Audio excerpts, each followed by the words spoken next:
So maybe a few more words about my background. So I'm a trained physician from Israel, graduated from medical school in 1986. I started my journey in holistic approaches as a teenager. I lived a year and a half in Korea when I was 15, and I learned Taekwondo. I had the privilege of practicing with the world champions, where Koreans at that time had needed to learn English, and then started doing yoga. So when I went to medical school after the compulsory army, I knew I'm going to do holistic medicine, but I survived all the years in medical school. And in the same time, I studied Chinese medicine, herbal medicine. And then I did my Master of Science in Chinese medicine in ACTCM in San Francisco.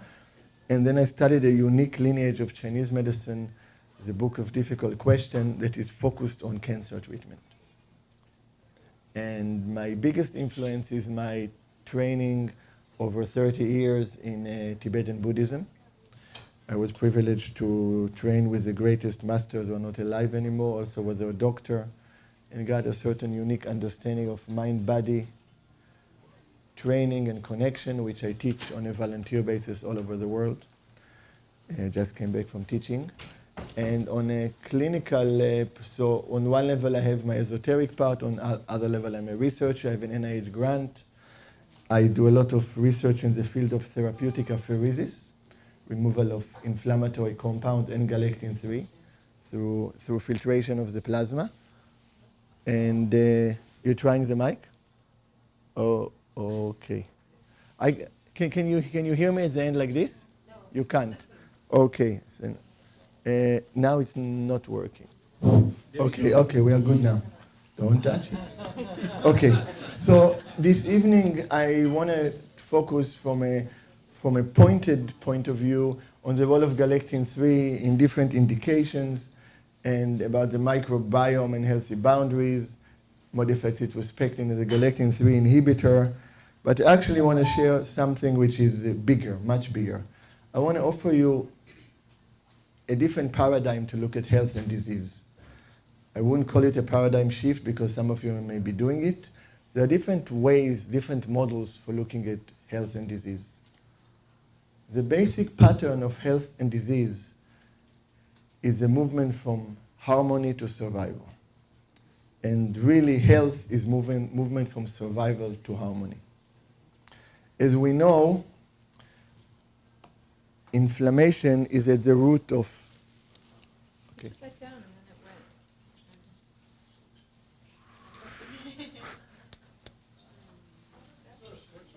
It's very strange, something. Maybe everybody needs to turn their Bluetooth off on their iPhone. Who brought this microphone? Do you want to go ask them? Okay, I'll stand here and I'll speak out loud, okay? Yeah. Can you hear me at the end? Yeah, I can hear you now. Okay, good. Good. Let's see how long I can last. Okay, it's working now.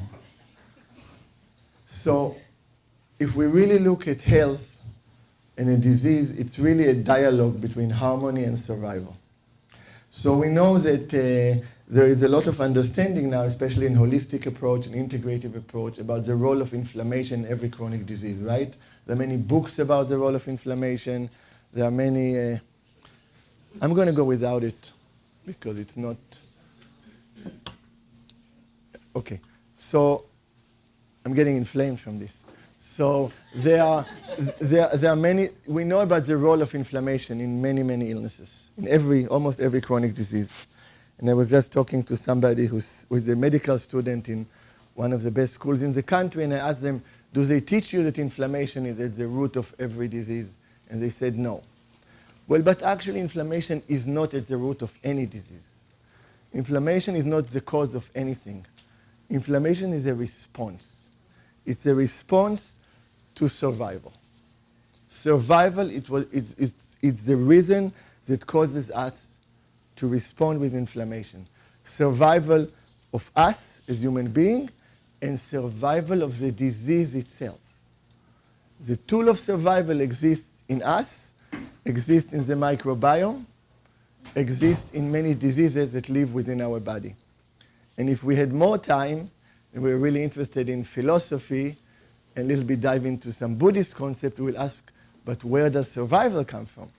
But we'll skip this part. So really, if we look at our body, I don't know how many people here believe in miracles, but each of us is a miracle.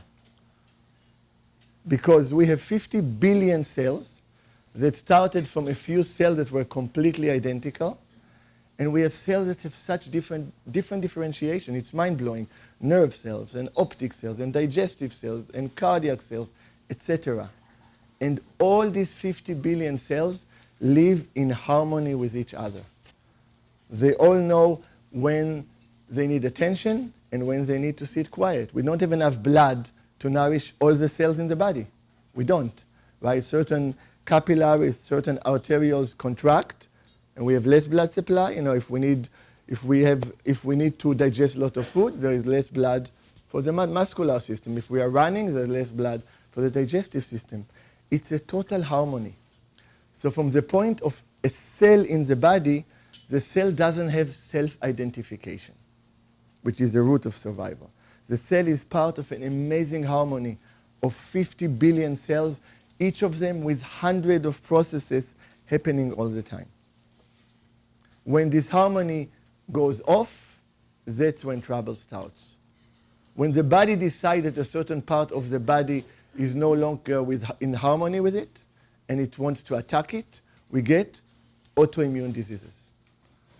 When a cell in the body decides that it wants to have self-identity, as naturally when we hold to our ego, we want to survive, we want to conquer, it's what causes cancer. And we lose control of the cancer because it becomes a self-identity. So the journey is really a journey from survival to harmony. So survival is really what prompts us to enact an inflammatory response, which is necessary for our survival. We won't survive without inflammation. And it's also what shortens our life and causes almost every chronic disease. So not only we have this amazing dialogue between all these cells, which is really amazing if you really think about it. It's unbelievable. You know, it's really unbelievable. And all the genetic information is every cell, and each of these cells is influenced by endless people who have made us over generations in the back. If you look at 1,500 years, we were made by infinite number of people. 2 to the 60th power. Go 1,600, it's 2 to the 64th power. So we have this, but not only this, we then have this amazing dialogue with 50 to 100 billion organisms in the microbiome. Viruses, bacteria, fungi, parasites. And it is an amazing harmonious relationship with exchange of genetic material, with epigenetic influences. But when this is disrupted for different reasons, we respond with survival. And the survival response, the sympathetic response, is fighting and destruction. Nobody wins in wars. I gave a long retreat in Israel just before the elections. I had a good opportunity to explain the geopolitical point of view, why survival doesn't work, but didn't help the elections in Israel. So the protein that starts the survival response is galectin-3. Galectin-3 is the first initial alarmin, the survival protein. And this is why it's such an essential component of almost every chronic disease. But because it's a starting point, you don't require a lot of changes in galectin-3 to get the dramatic changes in other cytokines. For example, in my NIH grant, we are studying sepsis in a CLP rat model, where you take the cecum, you ligate it, and you puncture it, and you cause sepsis. Galectin-3, which we thought years ago is a chronic inflammatory indicator, goes up within 20 minutes, much before interleukin-6, much before. Okay. But galectin-3 will just double, and interleukin-6 will go up 100 times, Because if you think about it, if I'm standing here and I'm walking straight on the path of harmony, and now I'm moving to the path of survival, I don't need a big message for the cytokines that are coming to get me to a very different place. So galectin-3, and you will see it in a moment, is an initial responder to survival. And for people, for example, who are interested in cardiovascular disease, in circulatory diseases, the most common survival is when we don't have enough oxygen, when we are in hypoxia, and we fight, we want to take a deep breath. So, it's working now? Okay, yay. At least for a few minutes. So, in order to really do this, galectin-3 has to have a very unique structure. It has, galectin-3 is a chimeric lectin, a galectin. Galectin is a carbohydrate. Lectins are carbohydrate binding proteins. So we have the N-terminal, and we have the CRD, the carbohydrate recognition domain. So what happens, this very basic structure is floating around or can get expressed by certain cells. We'll go into it in a few minutes. And then, once it binds to a certain carbohydrate, a glycoprotein, a polysaccharide, an oligosaccharide, a glycolipid, oxidized glycolipids, once it binds, it creates pentamers. And these pentamers create lattice formation. And this lattice formation, it's the basis of almost every inflammatory and fibrotic disease. It's in the arteriosclerotic plaque. It's in Alzheimer's, 10 to 20 times higher concentration. It's the backbone of the biofilm. It's what allows the cancer to create an hypoxic environment. I'm going to stay with harmony. And it's what allows cancer to create an hypoxic environment. It's what allows a cancer or an infection to evade the immune system. So how does it do it? So galectin-3, as an alarmin, activates the initial immune response to acute infection. We'll talk a little bit more about infections tonight because we're looking at it from the point of view of the microbiome. And it instigates recruitment and infiltration of immune cells to the site of infection and initiates the pro-inflammatory immune response. And as a result, it will drive systemic inflammation, pro-fibrotic proliferating signaling cascade, and anchors in inflammatory adhesive molecules, promotes biofilm establishment, GI permeability, and in the same mechanism, it will promote the metastatic process, will promote the fibrotic process. And it will drive cancer growth, metastasis, immune evasion, organ fibrosis, obesity, and metabolic dysfunction. The problem when galectin-3 turns on, there is no off switch. The responsibility of the extracellular and the membrane and the membranous galectin-3 is injury repair. It creates injury repair through inflammation and through fibrosis.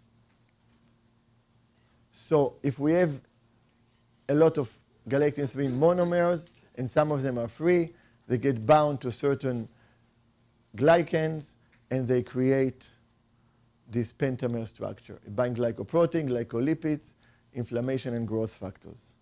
So here is, but if you really think about it, if galectin-3 is this basic skeleton, how can it affect different diseases? How can it create an autoimmune response? How can it create arteriosclerosis? How can it create fibrosis in the heart, in the kidney, in the liver, in the lung? How can it create Alzheimer's? How can it create cancer? I mean, it's the same thing. How can it go in so many ways? It does it by using what we call the sugar code, the sugar print. It is really, we are coming now to the realization of this. We have to understand when galectin-3 started in the early 90s, when Avram Raz, which I collaborate with now, discovered lectin in the late 80s, it was focused on oncology. But what happens, based on the different ligands that come into the galectin-3, it will take a different role. So CA, mucin 1, will really affect the growth of the primary tumor. If it attaches to MAC1 and 3, CD98, CD45 especially, it will shut down the immune system, completely evade the immune response. Because remember, this area is going to an injured area, and then it creates this effect. If it attaches to fibronectin, to collagen 4, to elastin, it will create hyperviscosity, fibrosis.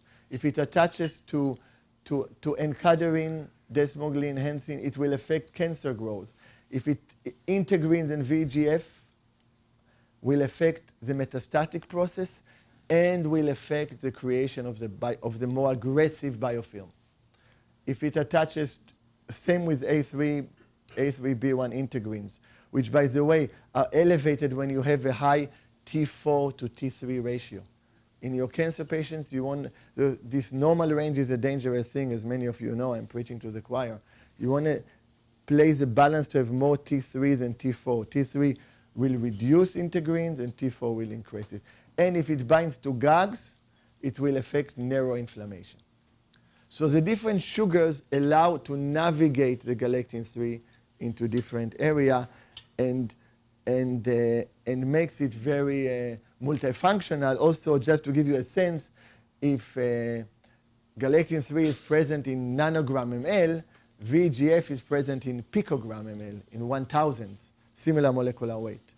So it's this carrier that goes wherever it's needed, builds a pentamer, and starts the process.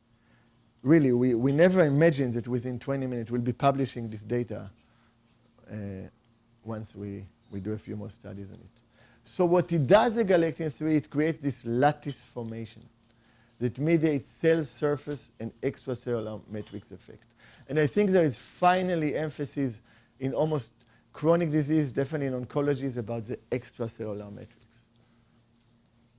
about the stem cell in this area. So you got the galectin-3 affecting the membranes and affecting the relationship. So the lattice formation, the galectins, glycoprotein, branched and glycans, and then it's a dynamic extracellular planar gel-like polymer formed by cross-linking with surface glycoprotein and glycolipids. Now, if you really want, if you can visualize this or feel it, we talked about this amazing relationship between the cells. But if the cell is now surrounded by this coating of lattice, it is no longer in proper communication with its environment. And this relationship, that's why the relationship on the cell membrane is so critical, the receptors on the cell membrane. So galectin-3 is what causes intracellular effects based on extracellular signaling. Critical, I'll show it to you today. And because there are people here with different interests, it touches any disease that you are dealing with. So just like one cell has a relationship with its environment, and an organ has a relationship with another organ, we have a relationship with each other. Our Earth has a relationship with the solar system, you know. It's all this microcosm, macrocosm that is really happening on the cellular level. We can have a trauma that is affecting us as being, and it will affect us on the cellular membrane. It will move us into a sympathetic state. We can't take a deep breath at the presence of oxygen. We activate mTOR1, we get diabetes, we get cancer, we get mitochondrial dysfunction. We treat all these people, all these things, right? I mean, integrated medicine is built on it. None of it is treating the cause. It's all treating effects. And if we really understand this concept of survival, we can look at ourselves. You know, the microphone is not working. How do I react to it? Do I go in a survival mode or I just relax? Well, it's, you know, I just got somebody to videotape me. It kind of screwed up the videotaping. I'm relaxed about it. People who are organizing it, they got stressed, right? Let's get this. It's okay, you know. Let's move on. So that's an example of, am I coming from a point of harmony, which will change my neurotransmitter, my endocrine system, or I go into survival mode? No. That's not an easy thing for an Israeli not to be in a survival mode, you know. So please appreciate it. So moving on. So really, if you look, galectin-3 mediates every chronic conditions. Elevated galectin-3 in heart failure is 100% death sentence in 3 years. All patients will be dead. If you look, and I'll give you some more data. That's just an example that is striking. That's why we just finished a double-blind clinical trial with Harvard on this topic. So galectin-3, because it enhances this process, it will affect inflammation, fibrosis, and chronic illness. So really, it's really the inflammation, fibrosis, and aging. So if we address galectin-3, we are truly engaging in a, I don't like the word anti-aging, but really, I don't like the anti, but really in smoothing out the aging process. So, because if we really look at our lifestyle, we live in a process of chronic inflammation, right? We live in an amazing speed. If we took a yogi that lived in the caves in the 15th century and we put them in the center of New York City in Manhattan, I bet you they will die in 24 hours. They don't have receptors. They have so many sympathetic receptors because everything is so quiet that they would get a heart attack. We are built to live in an inflammatory environment, which is an advantage because once we take one day off and we are quiet, we can get a profound change. We can feel the shift from survival to harmony very quickly. If we took half an hour and meditated together, you would feel the difference. So, but we have to be aware that that's the process that we are living in. And the process of repair of this inflammation causes fibrosis. And fibrosis causes dysfunction and aging. So this is really totally tied together, completely.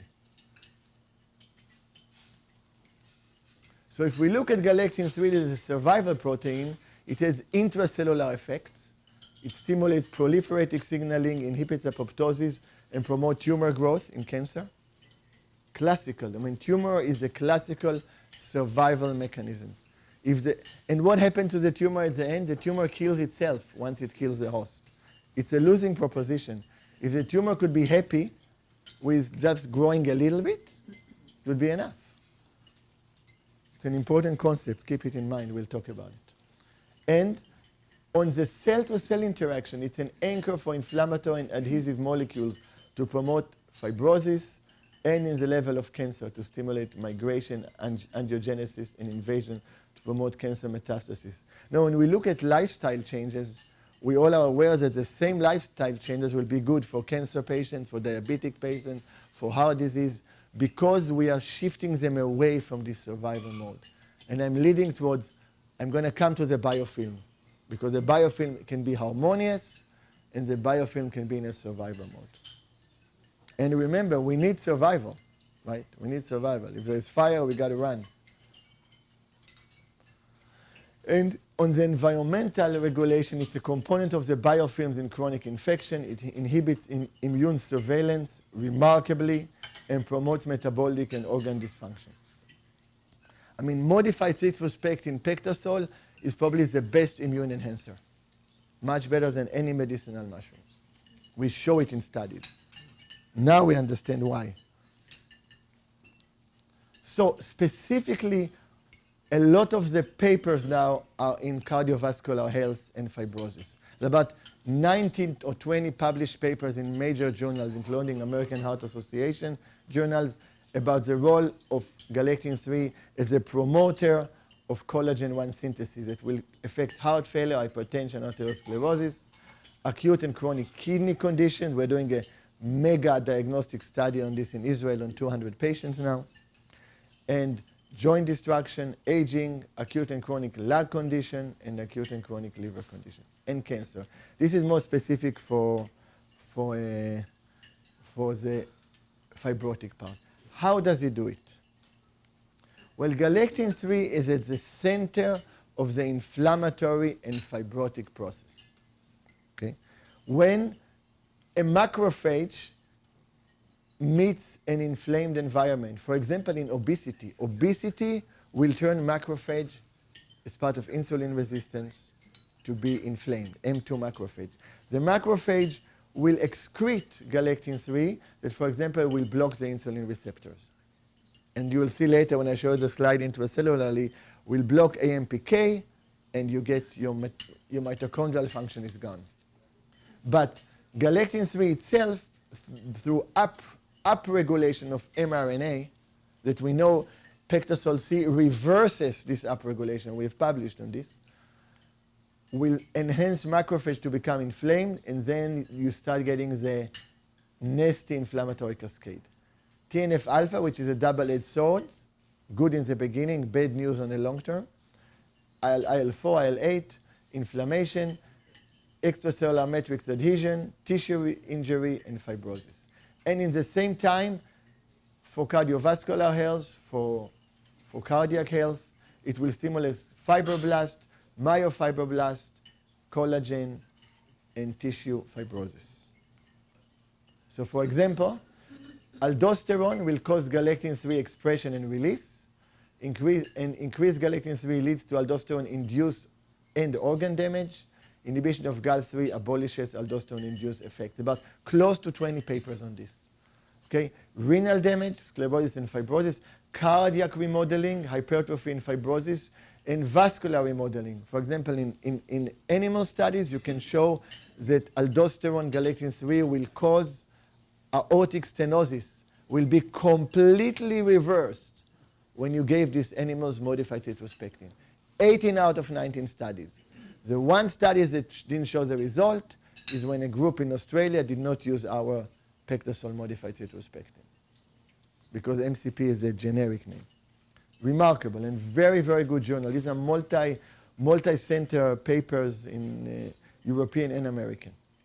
So just to give you a clinical example, if you look a study on 500 people with heart failure, if their galectin-3 was under 17.8, different classes, 12.5% will die in 1 year.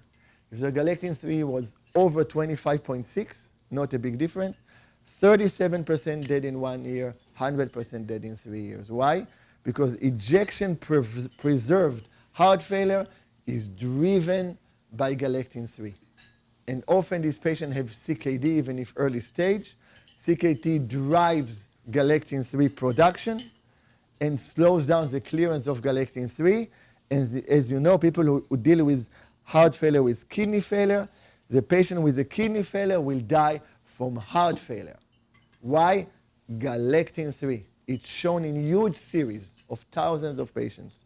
And we see that when we block galectin-3, we get improvement. We see it with modified cytospectin. And when I do therapeutic apheresis, I can reverse people even on dialysis, if I get some reserve still in their kidneys. Remarkable. Because the fibrotic approach is a survival approach. It's a stiffness. Survival is held by self-identity, by ego clinging. The organ clings to itself. It's a contraction. What does contraction do? Fibrosis. Ejection preserved congestive heart failure. The heart gets stiff. The dilated heart failure is different. There's no contraction. Again, pointing to this, I want to show you from every possible angle this fundamental understanding of survival. Because you can start reacting to your patient in this way. You watch how you react to your patient. Because the treatments are endless. Because everything is possible. Very important to remember. So if we look a little bit at, this is a Framingham offspring study, 8,000 people. Okay, can you still hear me in the back? Can you hear me? Okay. Yeah. 8,000 people. The average galectin-3 level is 10.9 nanogram ml. The lowest 40% is 7.7 and 9.4. The highest is 15.6. Not very high. Okay? Just remember, this is not a high number. 3 times all-cause mortality over 10 years. So when you test your galectin-3 and the lab has their values based on the approval for heart failure, and they tell you normal under 22, under 17.8, and your patient is at 17, your patient is in trouble. So we'll talk about it later. So look what's that. You see, if you look at CRP, for example, a patient with low CRP will be under 1, 0.3, and a patient with high CRP will be 100. It will go 100-fold. You will never see galectin-3 going more than 3, 4, 5-fold, unless it's end-stage renal disease. Because of this alarming, it's an initial signaling, and everything else starts going crazy because of it. So if you address the cause, the survival response, everything else will quiet down. And that's why as we started our journey with galectin-3 blocker with modified citrospectin for cancer, and I realized, wow, it's actually affecting the immune system. It's reversing inflammation. It's reversing fibrosis. It's helping the immune system. It's removing heavy metals. And I have all these patents and discoveries. But I really didn't understand why until the last few years when all of these pictures came together. So very interesting. Over time, galectin-3 goes up naturally because we have more repair, more fibrosis. But if we look at here, centurions, 100 to 104, have a significantly lower galectin-3 compared to control 70 to 80. And these controls have a few people who are going to make it to 100, right? These are the ones. So you can see the anti-aging effect. Crazy. And this is what happens over time. Galectin-3 level increase with age. So in the immune system, and now we are coming to the biofilm, in the immune system, galectin-3 will promote immune suppression in a dramatic way. For people who are dealing with oncology, the PD-L1 inhibitors, which are, or the new oncology treatments with tumor-infiltrating lymphocytes, galectin-3 will prevent the immune response. Galectin-3 will actually increase the level of PD-L1s and will create an inflammatory response. We now have 2 studies starting after a pilot study was done with our MCP in renal cell cancer and aggressive TCC of the bladder, giving a PD-L1 inhibitor, nivolumab and Keytruda, together with our modified citrospectin. What happens when it attaches to the CD45? It shuts down the immune response. That's a great, and no cytokines get excreted. Suppresses immune surveillance, blocks T-cell receptor, downgrades T-cell signaling, inhibits dendritic T-cell NK cells function. You give a galectin-3 blocker, you restart the process. This is a mechanism of how we have evasion of different bacteria, of different fungi, of viruses in the gut by using the same system. And the same thing we will do in cancer. So that's a slide showing the importance of galectin-3 inhibitors to enhance anti-tumor activity of T cells by blocking the galectin effect. Literally, the galectin will surround the T cell and completely block it in the extracellular matrix around the cancer. But it's the same thing with the biofilm. That's how the bacteria will neutralize the immune system from recognizing it in the same way. And also the tumor will hide around it just like an aggressive biofilm will do it, like the Lyme spores, etc. So really, once you melt down the galectin-3, you allow the body to deal with the disease. So, for example, in cancer, we can see the importance of the mesenchymal stem cells. So galectin-3 will block p53 and will enhance BCL2. Will an intracellular AMPK get blocked, you see? So now you got the mTOR1 because p53 is suppressed. And then outside it will suppress the NK cells, T cells. So it will create intracellularly loss of p53 adhesion, induction of BCL2, RAS and MYC. MYC, I'll show you in a moment, is really what gets the mitochondria to be blocked. MYC is our enemy in almost every chronic disease. And prevention of apoptosis, extracellularly excretion of GAL3, formation of GAL3 lattices, and cell migration, angiogenesis, and it will cause an evasion of the immune system. And these mechanisms are present also in our relationship with infections. We really want to look at the relationship with the biofilm is very similar to the relationship with cancer, very similar to the relationship with the arteriosclerotic plaque in the heart. So this is my favorite diagram. I used to have a binder that I don't have anymore that I travel with, and this was published in 2011, and this article was, I would always travel with this article, because this diagram tells the whole story. This is a normal cell. It utilizes glucose normally. The glycolysis lactate pathway is blocked. P53 is active. P53 is active, it stimulates PTN, it blocks the movement from PIL3K to AKT, a bad guy that blocks mTOR1. We don't get hypoxia, we don't have an area of lack of oxygen. MYC gets blocked, the PDK gets blocked. If you remember, pyruvate, you need thiamine, lipoic acid, and then you get your mitochondria functioning. Normal mitochondrial function, that's our goal, right, in every disease. For this, we have to have a good relationship with our neighbors. It requires harmony. We go into survival mode. That will be galectin-3 creates a lattice formation. We have an hypoxic environment because oxygen is not getting to the area. You get HIF going up. Or P53 is blocked. Naturally, AKT pushes mTOR1 and AMPK gets blocked. So these pathways can be different intracellular pathway, but AMPK can be blocked. I don't have time for everything today because of galectin-3 blocking the insulin receptors, because of this inflammatory macrophage I mentioned. AMPK gets blocked, we are in trouble. This is a Warburg effect.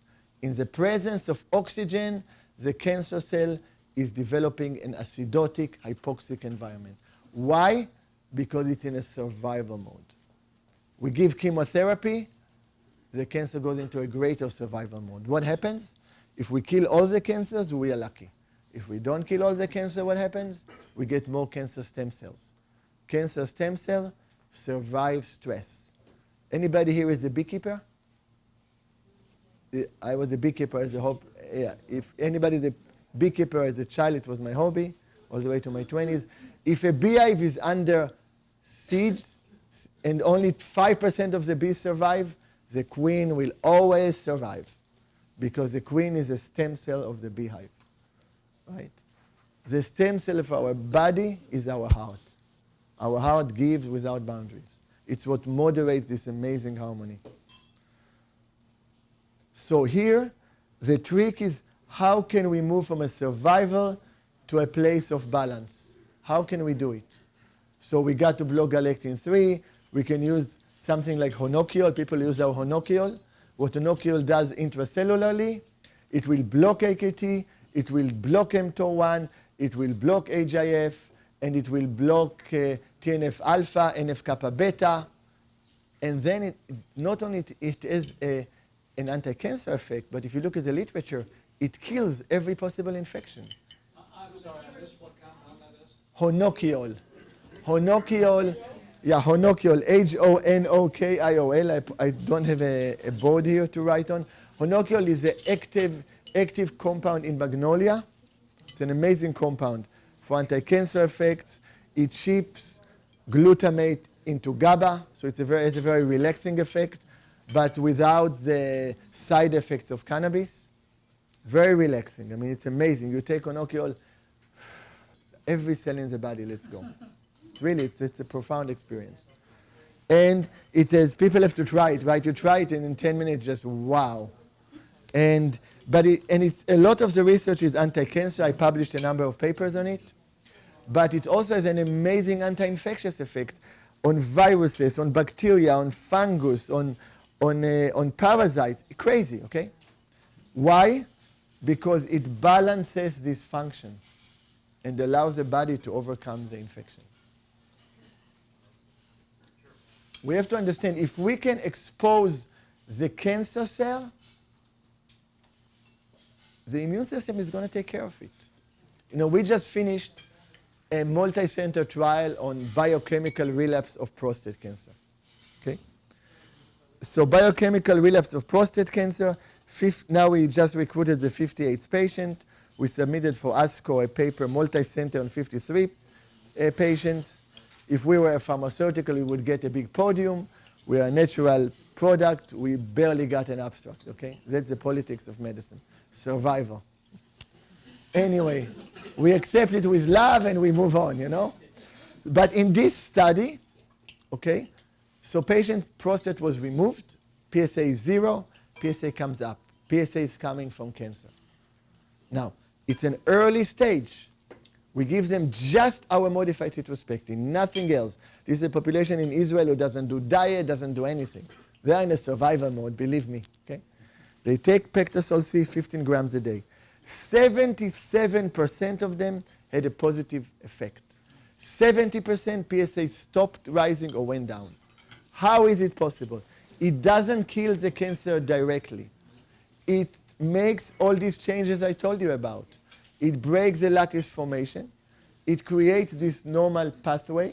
It activates the immune system, and the immune system takes care of the cancer.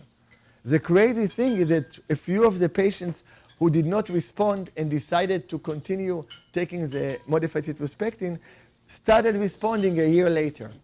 And in this patient, we are seeing the response 4 years later. That's crazy. You know, most oncology drugs are like weeks or months. Why? Because we're allowing the body to repair itself, and we are breaking this survival cycle. That's an example. So now, after we talked about all of this, we are going to go into the microbiome. Because the same thing is happening in the microbiome, from survival to harmony.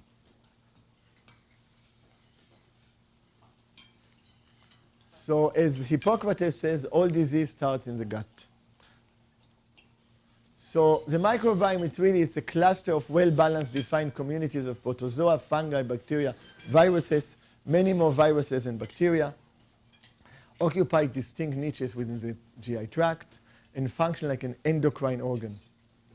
It generates enzymes and has bioactive metabolites that affects digestion, nutrient production, development, maturation, affects the nervous system, anti-inflammatory compounds, and energy substrates. Our relationship with the microbiome is amazing. You know, the microbiome activates chemotherapy. How does the microbiome know to activate chemotherapy? If you give antibiotic to a cancer patient when they're taking adriamycin, the adriamycin is not going to work. You need the microbiome to activate a medicine that is fighting a part of the body that is in a survival mode. That's the level of harmony and relationship with the healthy microbiome. It's really mind-blowing. And, you know, 50 to 100 trillion, you know, I think the number of times your body microbes could circle the earth, 2.5, 5 times more viruses and bacteria. There are a lot of unique things here. And we have more microbes than human cells. And 90% of diseases can be linked in some way back to the gut and the health of the microbiome. Big relationship between the gut and bladder health, GYN health. This is something that was observed many years ago.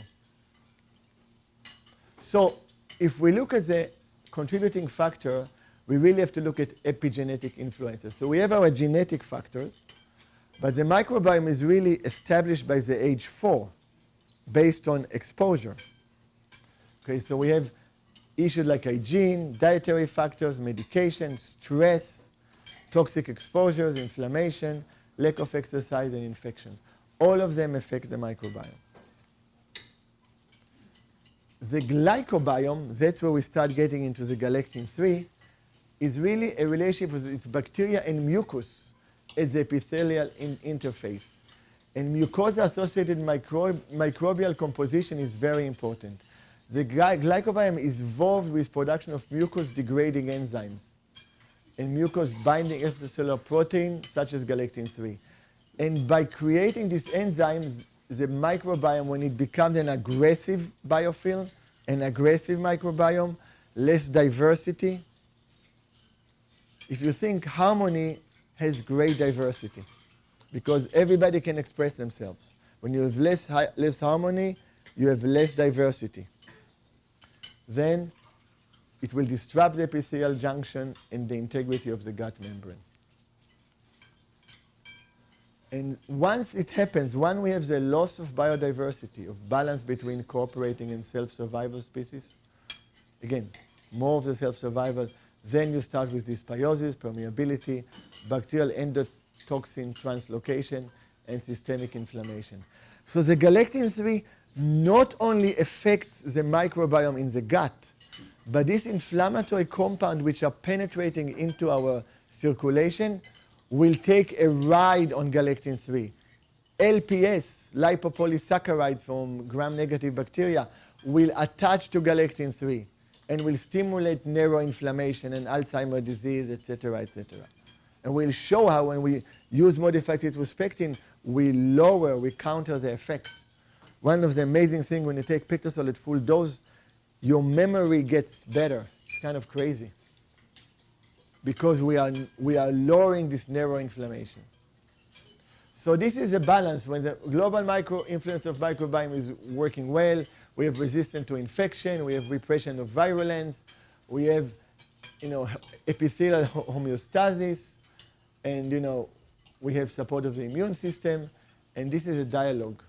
Once we move into dysbiosis, less symbionts, then we get into trouble with different diseases, from neurological diseases, behavioral diseases, cancer, inflammation, autoimmune diseases. So for example, it's fascinating. If we look at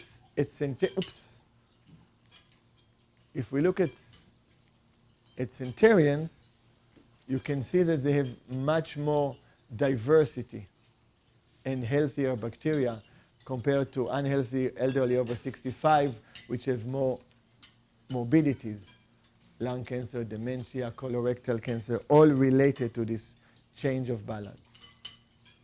So the microbiome, the pathogen will produce inflammatory metabolites that will affect chronic inflammation, neurodegenerative disease. We'll talk in a moment about the gut-brain connection. The gut has a digestive process just like the brain has a digestive process to get information, to break it, to store it, and to utilize it. So Chinese medicine always had the gut-brain connection. We really don't discover anything. We just connect with the knowledge. And obesity, diabetes, non-alcohol fatty liver disease, kidney disease, insulin resistance, dyslipidemia, obesity, and cancer, of course. So the gut-brain connection is very important because the 100 million cells in the gut that affect the nervous system. So the microbiota and the gut-brain axis are very important. Effects on neurotransmitters, on stress, anxiety, on mood, on behavior. So we can get a sense that with this concept of harmony and survival, that the same thing happened in the gut. There are certain situations where we have to attack bacteria that are self-survivors, that are not willing to play.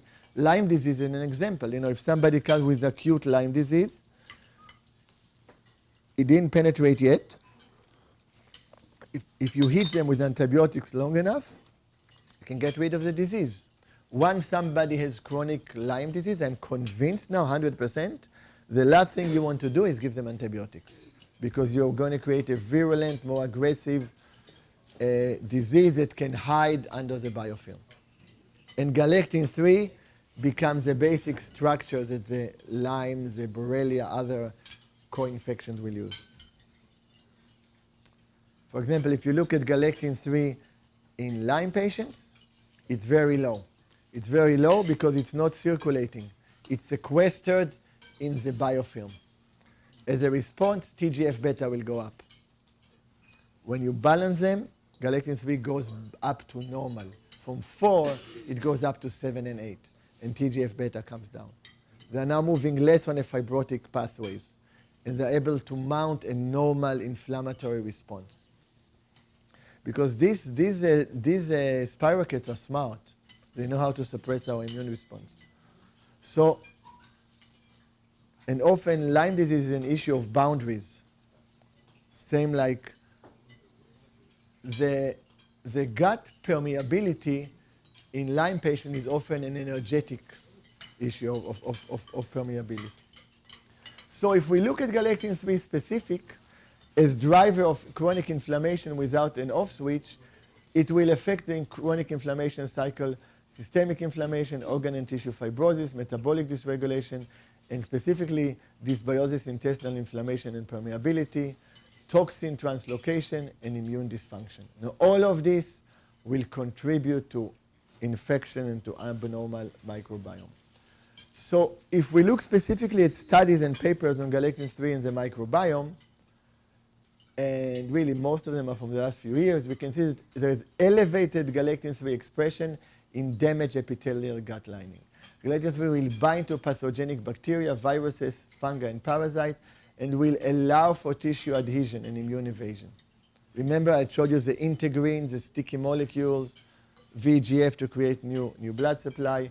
And pathogen will exploit galectin-3 to augment their capacity to colonize and survive within host. That's amazing. You know, I talked to you about the sepsis study. So galectin-3 goes up immediately as a survival of the body to sepsis, okay? And it calls neutrophils. But very soon, if you let staph aureus, for example, we use galectin-3 to neutralize neutrophils from coming to the site of the infection. Because just like we want to survive, the bacteria wants to survive. It's not exclusive to us. I mean, you see galectin-3 across species. Very similar structure. So again, we talked about this chimera structure and all the different ligands that can be utilized by the biofilm. And most of the aggressive biofilms are negatively charged. So they will bind to positively charged heavy metals. And one of the unique properties of modified citrospectin and polyuronides, they are amazing binders and chelators of positively charged heavy metals, all of them. We just published a paper on our modified citrospectin with alginates, lowering the level of uranium in a family who had exposure with high levels. A lot through excretion, through the feces, interesting, talking about the biofilm. So galectin-3 in lattice will promote the establishment of the biofilm. It will be really the anchor, forms gel-like lattice structure on tissue surface, cross-links with glycoprotein, glycolipids, and promote adhesion to tissue. The same adhesion that we have with the tumor environment, with the fibrotic tissue, is the backbone of the biofilm. And then it's very interesting. If we look at the effect of dysbiosis on stimulation of inflammatory compound, IL-6, IL-1B, TGF-beta, again, we can see that it's driven by galectin-3. Galectin-3 is found in all of these places, causing systemic inflammation. Big role for galectin-3 in every chronic liver disease. So if we look again at the microbiota in the gut and all its effect on SCFA, inflammatory compounds, gut barrier dysfunction, host metabolism, and then all the different diseases. And a lot of interest in cardiovascular disease, a lot. And also in immune disease. Now, for example, the studies with PD-L1 inhibitors, you can check the profile of the microbiome, and you can have a prognostic indication if the patient will respond or not by the structure of the microbiome. It's part of our studies. So galectin-3 expression occurs in gut lining. Galectin-3 binds pathogenic bacteria, viruses, fungi, parasites, and again, exploits by. So now we can talk a little bit about modified citrospectin. So my personal story with modified citrospectin, in 1971, I was 12 years old, and I was walking in the evening with my mother and father to our neighbors, Ruth and Leo Cohen, which were PhDs in organic chemistry and pioneers in the citrus industry in Israel. And out of the blue, Ruth Cohen turned around and told me, Isaac, one day they will find a cure for cancer from the peel of the citrus fruit. So when the first study in 1995 came with Dr. Raz that I collaborate with, I called her from San Francisco, I told her, Ruth, you don't remember. Somehow it stuck in my mind. And I called her 24 years later, I told her, I remember what you told me, and it was true, and now I need your help. And she put me together with a pectin scientist, and then my journey with MCP started. And while on one level, I'm kind of the MCP guy, kind out of default, and my deep interest is in meditation and healing and the power of love and compassion to heal. It ended up after so many years that galectin-3 is the molecule that creates isolation, that disrupts harmony. And just like I'm interested in meditation for using it, on the physical level, you got to address the level of isolation of galectin-3. So for me, the cycle has been closed. So pectins in general are high molecular weight fibers, complex polysaccharide, polygalacturonic acid, and they have a side chain of neutral sugars, rhamnose, arabinose, which are very important for immune responses. For example, how many people here use mistletoe? Mistletoe. The active immune enhancing compound in mistletoe is rhamnogalacturonan 2. Pectasol-c has 10% rhamnogalacturonan 2. We published this with the USDA. It's one of the reasons why it's such an amazing immune enhancer. So you have to modify the pectin to a lower molecular weight. You have to create a three-dimensional structure that has a big exposure, and you have to retain the side branches. So I want to emphasize this because modified citrus pectin is a generic term. All the positively published papers on modified citrus pectin, commercially available modified citrus pectin, were all done on pectasol except for this one study that didn't work. We have now shown, we have developed an antibody, and we have shown that pectasol-c gets absorbed into the bloodstream, and we know the half-life. It's about 10 hours. So we've done this work, which for many years, so many pectin scientists didn't. It was obvious it gets absorbed by the biological effect, but there was no proof. So it's a very specific process which is reproducible because it's an enzymatic process that is reproducible with heat and pH changes. It's very specific. So what modified citrus pectin does it display, how did I do this? It displaces the different ligands. So now you have an inactivated galectin-3 compared to activated galectin-3. So it's very important. You can have galectin-3 of 15 in the blood, but you're taking modified citrus pectin all the time. You are inactivating your galectin-3 in the circulation on an ongoing basis, and you are preventing the inflammatory response. Once the inflammation goes down, galectin-3 may go down. How long does it take for it to go down? It will not always go down. The reason is there is a very intricate relationship between monomers and pentamers. So often, when galectin-3 goes down, we broke the pentamer. See, the galectin-3 blood test counts this as 1 because it recognizes the N-terminal. Now it's broken, we got 5 galectins. So based on genetic tendencies of MMPs, metalloproteinases, people will have more galectin-3 or less galectin-3, more monomer or less monomers. Now, if you have more monomers, it's fascinating. They are small.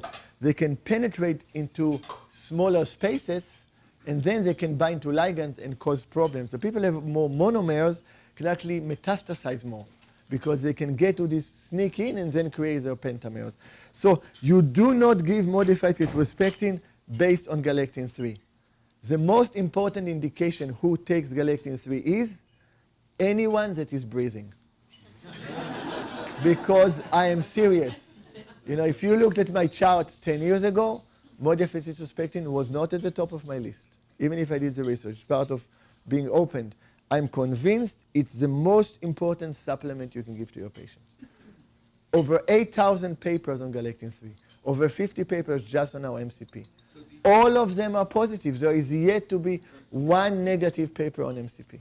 So do you give more than 15 grams? Yeah, I'll talk about it in a moment. Yeah, definitely. I'll get to it, yeah. We're almost there. So,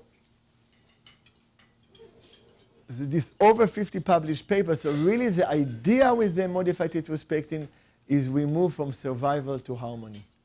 We allow the body to heal itself, but in the same time, modified tetrospectin is a remarkable immune enhancer. It chelates heavy metals, it stops inflammation and fibrosis, and it removes a lot of toxins. So it's something we need. That's why anybody who is breathing is going through this process. So if we look at what's happening from the point of view of the biofilm, galectin-3 with the ligands promote biofilm extracellular matrix adhesion. Fibronectin, laminin. You remember, I had this in my list, all of these, right? Some of these are differently. The GAGs, which will affect neuroinflammation from the gut-brain connection. Self-surface adhesion, integrins. All of these mucins, all of these are nasty, nasty, nasty, nasty. They are attached to the galectin-3, and they create this glue. You displace them, and you break the biofilm. Same thing in the arteriosclerotic plaque. It was interesting. I just talked to a good friend of mine who was taking pectasol-c because he has some kind of a tumor. They don't know what it is. He said, Isaac, I'm working with a naturopath for 15 years. I haven't changed anything. I always had hypertension, 140 over 90. Now it's 116 over 72. It's the only thing I changed, week after week. Then it calls me, Isaac, I had gingivitis all my life. It's gone. It's the same mechanism. It's the biofilm, it's the arteriosclerotic plaque with viruses that hide, with heavy metals the biggest thing of galectin-3, the biggest interest now is in cardiology. It really started only in 2011. That's formally the test is approved for risk for heart failure. So these are all mechanisms of how the biofilms can be nasty and can shed and spread. And MCP will block this process. For example, when you give pectasol-c to a Lyme patient, which react to anything under the sun, they will feel good. Immediately they will feel good because they feel more oxygen. The very well-known Lyme doctors who started using MCP are giving pectasol-c to every single Lyme patient because it enhances any protocol they do. People, for example, use Argentin 23 for Lyme. When you use it with MCP, you get better results. Why? Because we are exposing the bacteria. We are cleaning the inflammation. We're removing the heavy metals. We are normalizing the cell function. We are reducing the aggressiveness, the survival. So biofilm bacteria sequester heavy metals, very important. So EPS, enteric polysaccharide, and polysaccharide bind to heavy metals. Bacteria in the biofilm adopt a more toxin-resistant phenotype. Very interesting. And bacteria have various mechanisms to protect against heavy metals. When treating biofilm, we have to remove the heavy metals. Modified tetrospectin has 4 or 5 published clinical trials on its ability to remove heavy metals. Lead, mercury, arsenic, cadmium, all the positively charged. It's part of the structure of the polyuronides. So basically,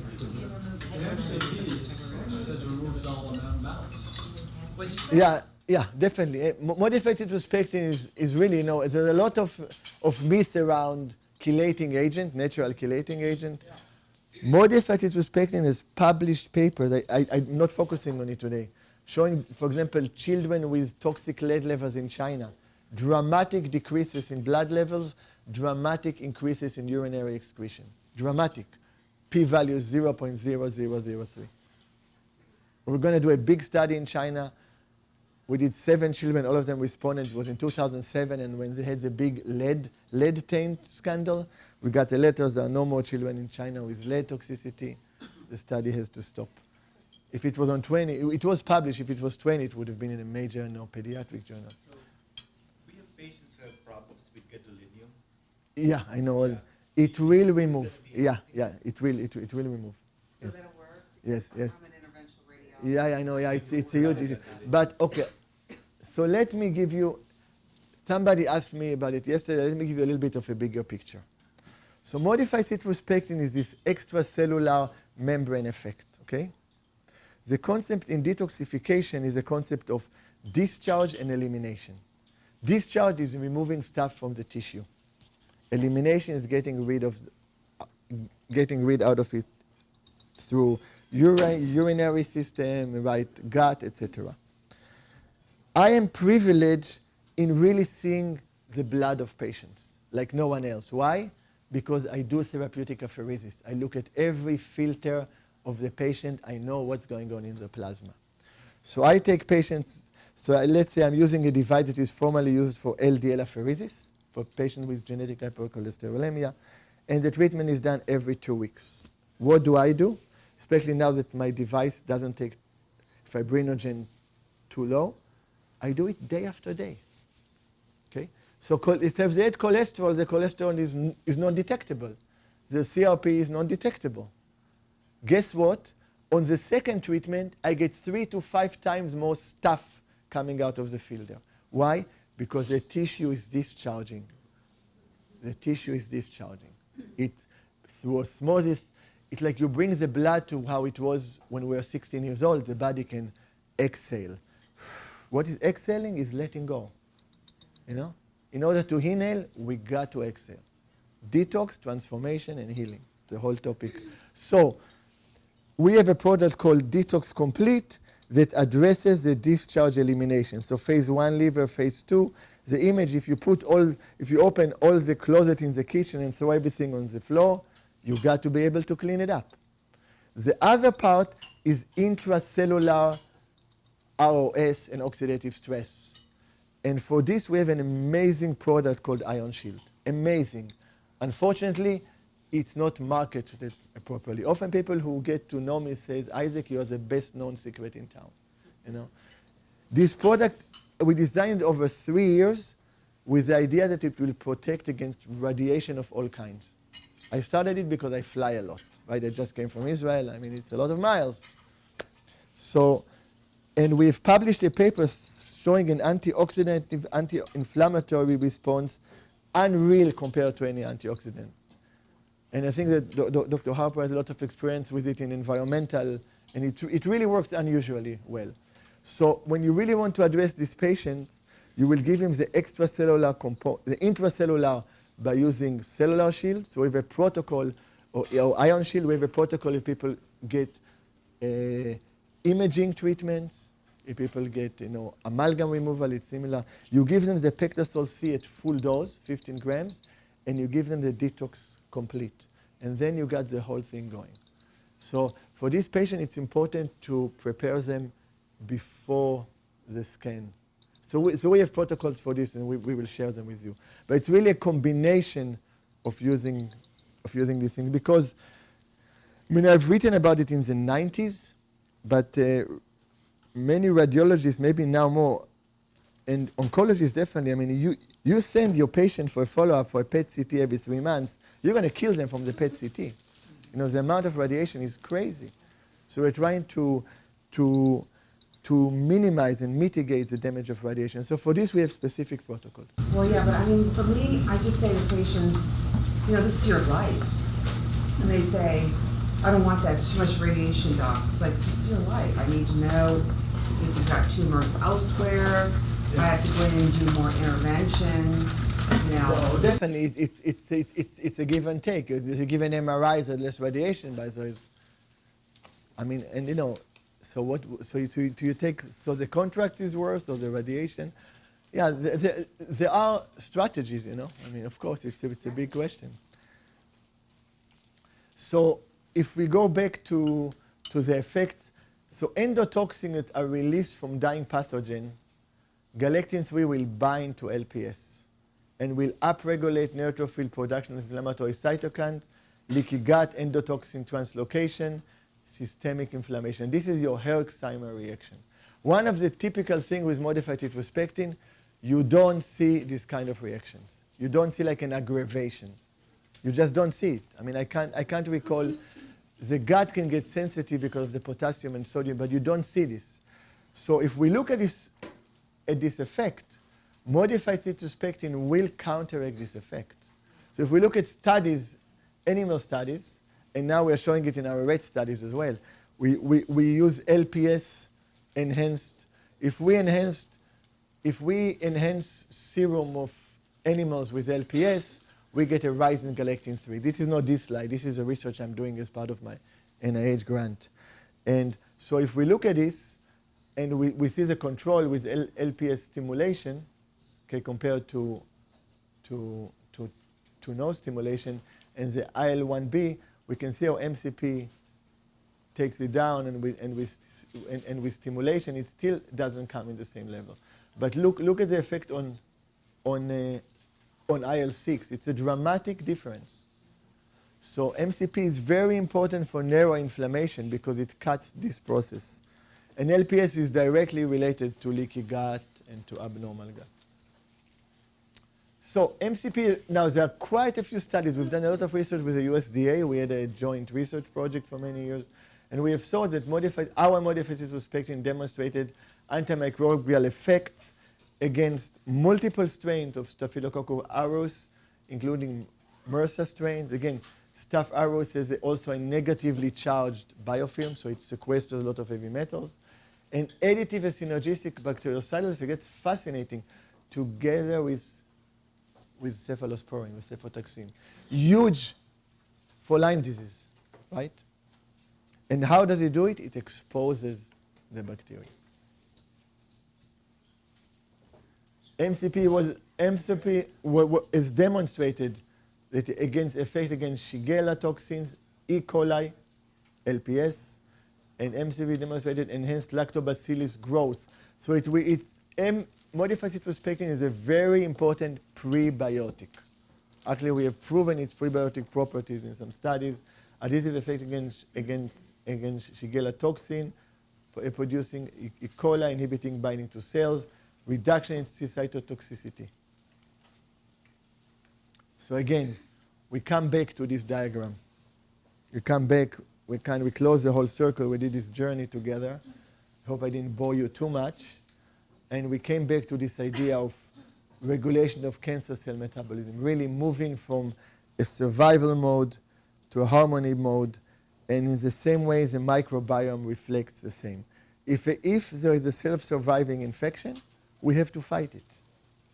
But often, if we find harmony, the beneficial bacteria know how to suppress the aggressive bacteria. It's part of the wisdom. So really, for me, the microbiome in relationship to our body is another manifestation of coexistence and harmony and respect, open heart. So when we look, I want to talk a little bit about galectin-3 level, what you asked about the levels. So galectin-3 test does not distinguish between active and inactive MCP-bound galectin-3, between a monomer and a pentamer, okay? So MCP-bound galectin-3 is neutralized. It does not induce inflammatory cascade. So the blood level will come down when the inflammation is improved. So I had galectin-3 of 17, and I took MCP, and my inflammation went down. And after I went to Tibet, I had some negative effect, and now it went down to 11. Okay? So they went down because the MCP reduced the inflammatory tendency. That's the reason. So when you are looking in how to give modified cytospectin, you do not decide who to give to or not to give you to based on galectin-3 level. In some level, I would have preferred if there was no galectin-3 test. I mean, a lot of the paper wouldn't be here. So really, if you look at somebody that has no health issues, I'm yet to meet someone like this, then I mean, truthfully, right? I mean, let's be real, okay? Then, and your galectin-3 is under 12. I didn't correct this diagram. I no longer believe in the 5 grams. You really want to go up to 10 grams. I have my own experience. I took 5 grams for years, and I did this unexpected eye surgery in Israel and had to fly 2 days later. Decided to go to 15 grams. My memory came back like it wasn't for 10 years. It was mind-blowing, you know, like, I mean, don't have a bad memory, but I could distinct. People were telling me about it. Only change, I went up on, and I'm pretty healthy.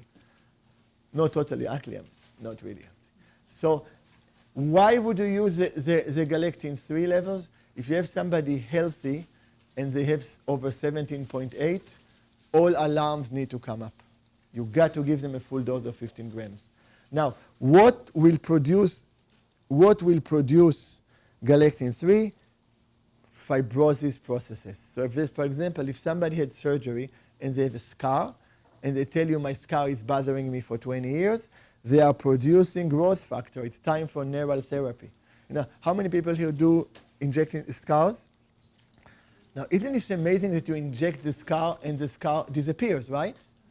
How freaking you can put a procaine for 45 minutes and the scar disappears? So the German says it changes the membrane potential. Okay, what does it do? The scar is a response to trauma, to stress, to survival. The body moved into a sympathetic state and it's shooting the message. The only thing we do with this procaine, we are disconnecting for 45 minutes the neural response. And the body forgets. The body goes into relaxation and the scar goes away. I mean, it's really mind-blowing treatment. So that's another example of using neural therapy for this shift. What will the scar produce? Galectin-3. And what the galectin-3 will do? Well, if you have other points of weakness in the body, it's going to find them. That's a really nice example. Now, if people have cardiovascular inflammation, fibrosis, hepatitis, forget about these 5 grams. Totally a mistake. Please, let's correct. Has to be 10 grams, no matter what is the level. Has to be 10 grams. If they really get better, you can lower it. And then the reason why I used to do 10 grams and not go to 15 grams sooner is because it's buffered with potassium and sodium, and I was concerned about a lot of potassium, but it's not an issue. Now that I'm doing a chronic kidney disease study with stage 4, you can go to 15 grams much earlier. In cancer patients, you always give 15 grams, regardless of galectin-3. There are certain patients which have a high level of galectin-3, where you can see that the galectin-3 goes up as they get worse. In these patients, the galectin-3 will become a prognostic indicator. For example, all autoimmune diseases will have high levels of galectin-3. We're now finding some fascinating work. We are looking at patients with peritoneal dialysis, and we're looking at the level of galectin-3 in the blood and in the peritoneal fluids. And the few patients that we have with SLE, unbelievably higher in the peritoneal fluid compared to the blood. Why? It's this localized autoimmune process on the tissue level. We're going to publish it now with the Israeli group. So if a cancer patient is over 17.8, give them 20 grams. Why do we need to give more? Because there is more galectin-3 that needs to be blocked. That's the reason. So with this, I just want to summarize about the role of modified cytospectin on GI health. It inhibits inflammation, fibrosis, protects vital organs, enhances and regulates the immune function, inhibits adhesion and establishment of biofilms, support healthy microbiome. We have seen this again in intestinal integrity. I really like to take it with probiotics in the same time now on a personal level, and bind systemic toxins and heavy metals. Very important. So thank you. And again,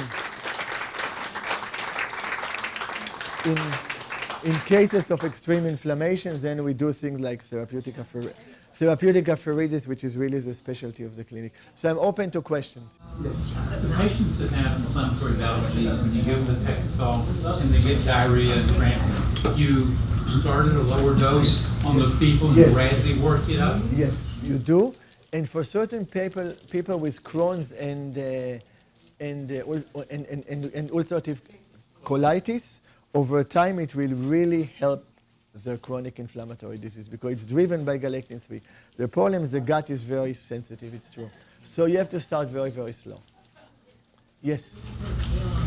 For the people that have that response, is the plain unflavored better than the lime?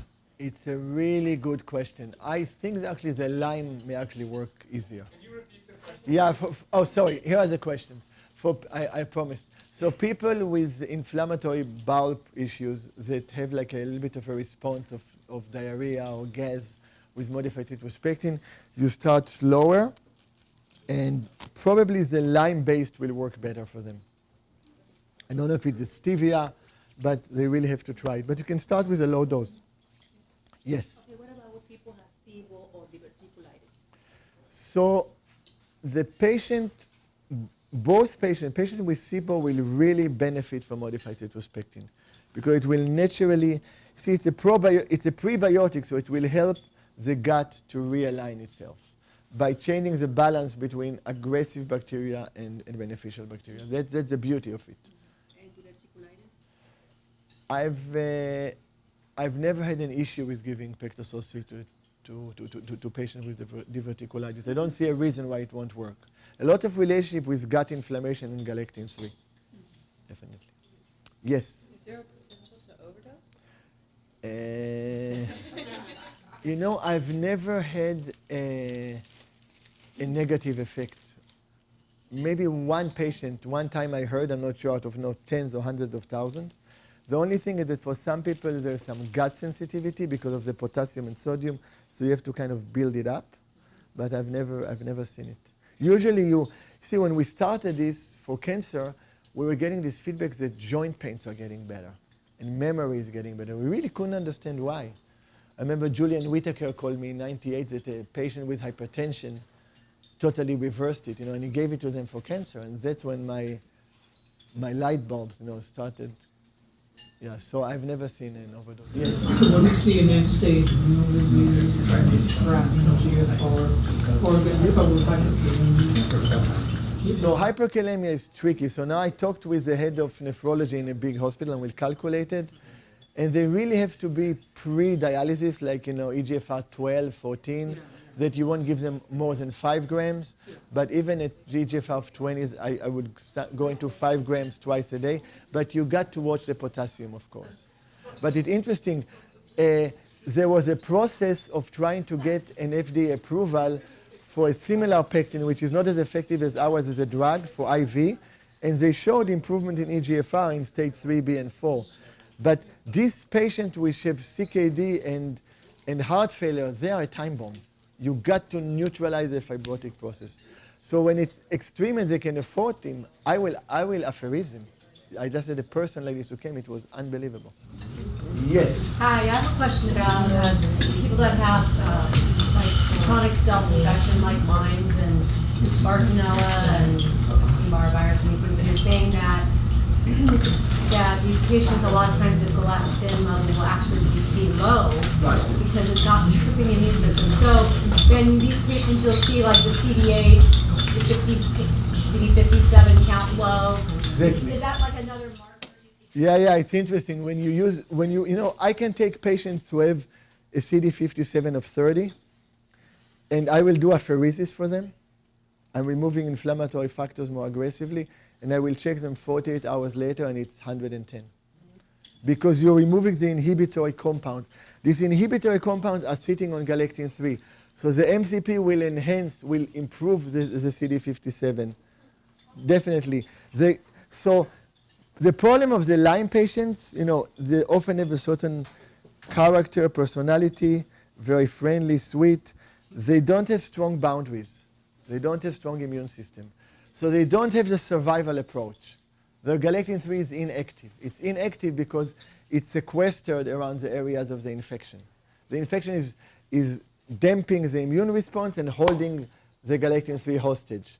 When you give MCP, it's amazing. And I think we presented in last ILEDs, one of our doctors presented. It's remarkable, the effect. And then once we open up, then we give Artemax. They have a new product called Microbiome, which will soon be available.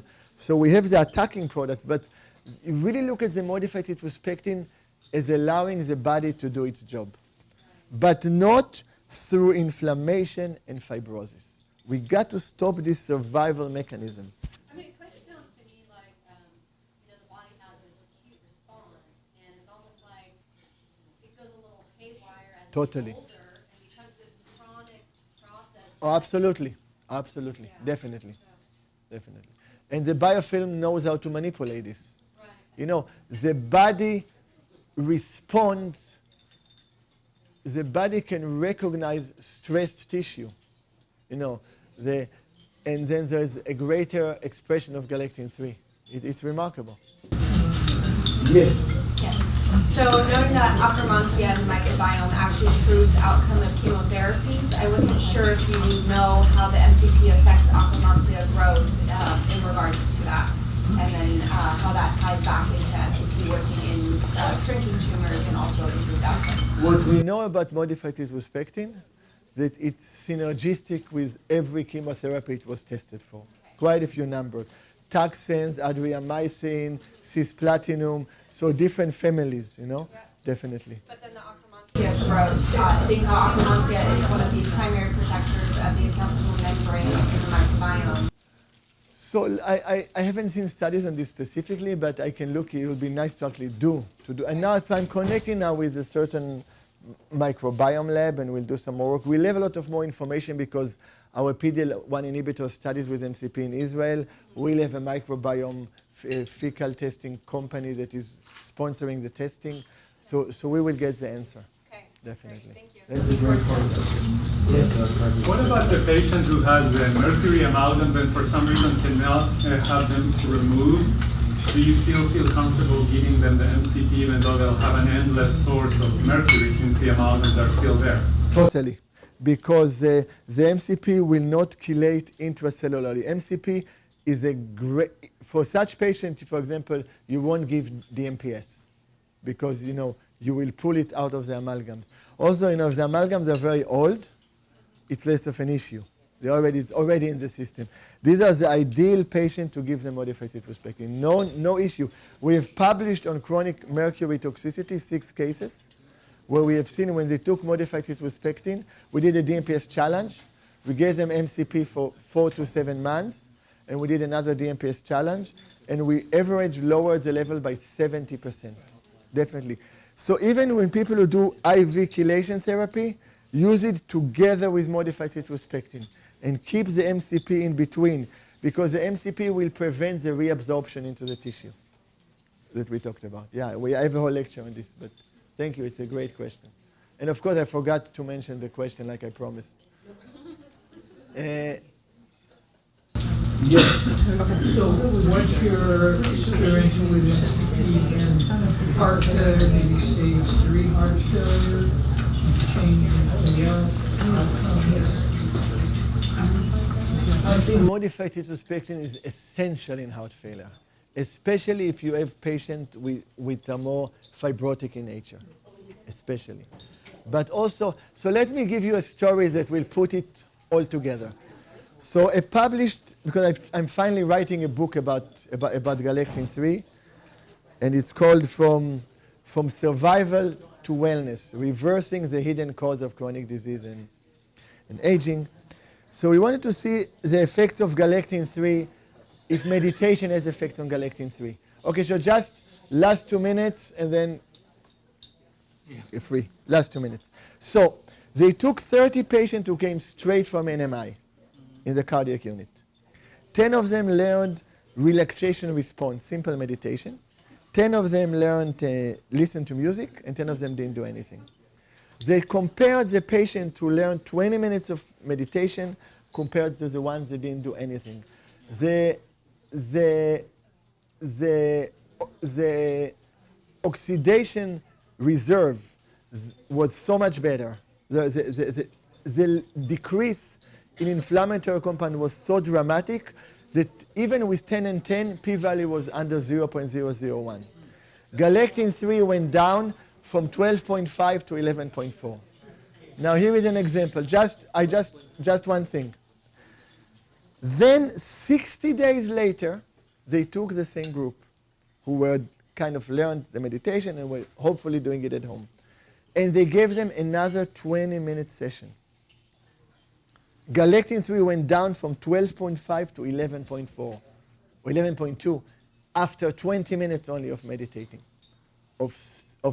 So now we know that galectin-3 spikes in the earliest stage of myocardial infarction.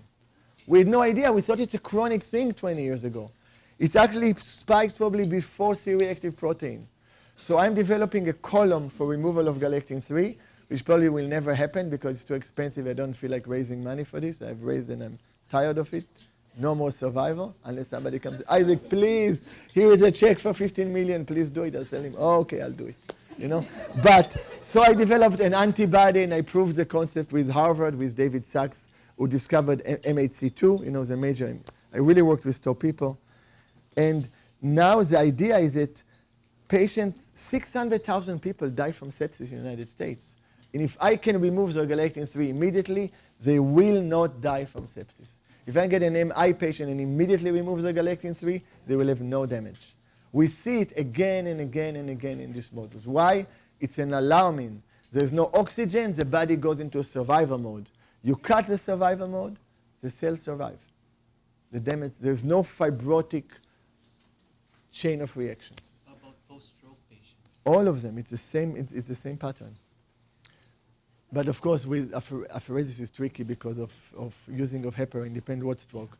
If it's arteriosclerotic, it's fine. Yes. Last question. Yeah, so just to clarify with regards to heavy metals, so is the modified, the pectasol-c, is that actually going into organs like the liver and able to extract out of the cell? It's a great question. No, it more works on the binding in the circulation. And through that's what I think, and through a gradient effect, the organ slowly will let go. So that's a concept that I always talked about, okay? But now with the apheresis, I've proved it. The apheresis is filtering the blood, and what happens, the organs dump so much stuff into the blood. So it's the same concept. So we see it. We show with the MCP an increase in urinary excretion of mercury, lead, arsenic, etc., after 24 hours. And we show a dramatic increase when we do a challenge test of blood levels over many months. So we've actually shown this. That's the beauty of MCP. It's a safe chelator. And it will specifically chelate from area where galectin-3 is involved. In areas where there is more inflammation, because, you know, it's exclusively chelating from problematic areas, compared to a DMPS that can remove mercury from a fatty tissue and send it into the brain, you know. That's the beauty of MCP. Because it chelates and it has an affinity to an inflammatory area, because the galectin is saying, hello, I'm here, you know. Then you have a targeted area where you really care about removal of heavy metals. That's why we never get aggravations with MCP, like you get with DMPS or EDTA, etc. Okay, thank you very much. Christine, it's yours. Just...